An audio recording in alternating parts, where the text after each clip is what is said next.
اللہ من الشیطان الرجیم بسم اللہ الرحمن الرحیم۔ دوستو السلام علیکم۔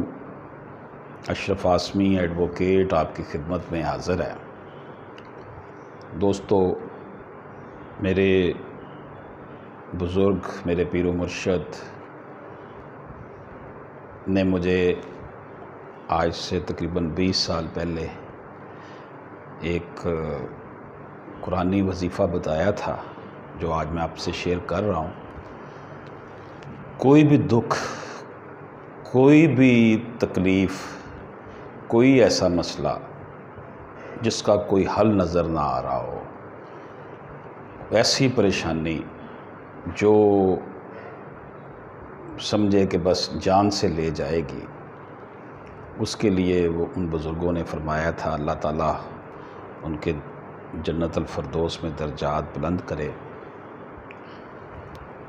وہ میں آپ کی خدمت میں پیش کرتا ہوں کہ سورۃ توبہ کی آخری آیات ہیں۔ لقد جاءکم سے شروع کرنا ہے۔ لقد جاءکم رسول من انفسکم عزیز علیہ ما عنتم حریص علیکم بالمؤمنین رؤوف الرحیم فإن تولوا فقل حسبی اللہ لا الہ الا علیہ توکلت وہو رب العرش العظیم، یہاں تک۔ یہ فجر کی نماز پڑھ کر 11 مرتبہ پڑھنا ہے اور مسلسل پڑھتے رہنا ہے۔